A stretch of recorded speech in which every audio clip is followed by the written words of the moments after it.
Je viens de la louange, les yeux fermés, doucement. Chers internautes, mes frères, mes sœurs, je me dit dans le commencement de la cérémonie, nous sommes capables de remarquer que Père est habillé en rouge. Matin, ce n'est pas fait un martyr dans l'église, mais c'est pour nous rester en communion avec un cardinal qui est en conclave, côté que ils vont prendre décision entre eux-mêmes pour élire un nouveau pape. Et nous faisons ça à l'Esprit Saint, et c'est ça qui fait que liturgien, clergé et père, ou bien ornement en rouge sur l'autel. Dans l'évangile aujourd'hui, Saint Jean a présenté nous deuxième partie dans le discours sur pain de vie. Pour bien comprendre le texte, j'aime souvent dire nous, il est nécessaire pour nous situer dans le contexte. Le texte fait partie du discours de Jésus dans la synagogue de Capharnaüm. Ce discours est ponctué par des affirmations solennelles.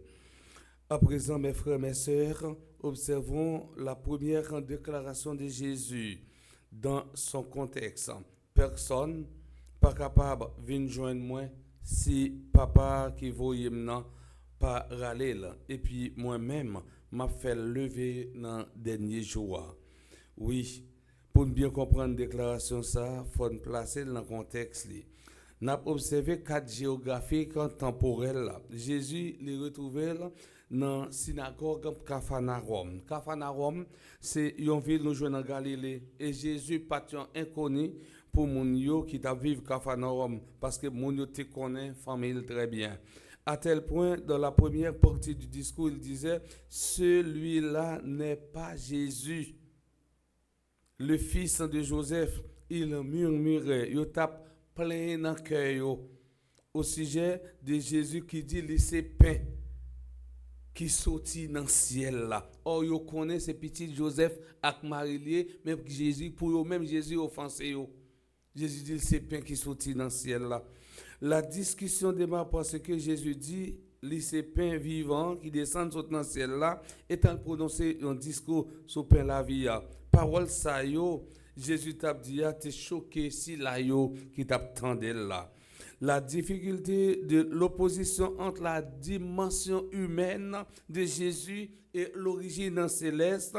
Voilà pourquoi Jésus leur dit, ne murmurez pas entre vous. Personne ne peut venir à moi si le Père qui m'a envoyé ne l'attire.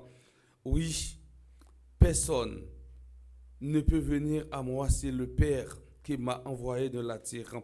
À travers cette déclaration, Jésus nous rappelle l'autorité suprême de Dieu. C'est celle bon Dieu qui a un pouvoir illimité, c'est-à-dire un pouvoir qui n'a pas de commencement ni qui n'a pas de fin à travers le temps et l'espace. Dieu est la vraie mesure de toutes choses. Il est le bien de tout bien. Il est l'alpha et l'oméga, le premier et le dernier, le commencement et la fin. À travers cette déclaration, Jésus nous rappelle que c'est Dieu qui décide. Dans le livre des Proverbes, nous lisons ceci. Il y a dans le cœur de l'homme beaucoup de projets, mais c'est le plan de Dieu, la volonté de Dieu qui s'accomplit. Proverbe chapitre 16, verset 1. Le cœur de l'homme en médite sa voix, mais c'est Dieu qui dirige ses pas. Proverbe 16, verset 9. Rappelez-nous ça, ça nous lit dans le livre La sagesse. Dans sa bon Dieu fait, qui laisse, qui est capable de retirer, qui laisse, qui est capable d'ajouter. Sagesse, chapitre 18, verset 5 à 11. Dans le livre de Daniel, nous lisons ceci. Il agit comme il lui plaît, avec l'armée des cieux et avec les habitants de la terre. Et il n'y a personne qui résiste à sa main et qui lui dise « Que fais-tu » Dans sa lettre aux Romains, Saint Paul écrit qui a connu les pensées du Seigneur ou qui a été son conseiller. Romains chapitre 11, verset 34. Dieu a le droit de décider quand il le veut d'où il le veut et à la manière qu'il veut. Il ne consulte personne pour faire cela. Dans le livre des psaumes, nous lisons ceci. Tout ce que le Seigneur souhaite, il le fait. Dans les cieux, sur la terre, dans les mers et dans tous les abîmes. C'est lui qui fait monter les nuages des extrémités de la terre. Il produit les éclairs et la pluie. Il tire le vent de ses trésors. C'est dans ce sens ça. Chaque fois, un monde doit prendre une décision, il doit penser à conséquences ça capoter. Michael Cogérus écrit, surveille tes pensées car elles deviennent tes mots. Surveille tes paroles car elles deviennent tes actes. Surveille tes actes car ils deviennent tes habitudes. Surveille tes habitudes car elles deviennent tes valeurs. Surveille tes valeurs car elles deviennent ta personnalité. Surveille ta personnalité car elle devient ton destin. Dieu nous attire au pied de la croix pour nous offrir son corps et son sang. C'est-à-dire pour nous partager sa vie. Tout ce que Dieu fait est orienté vers la vie.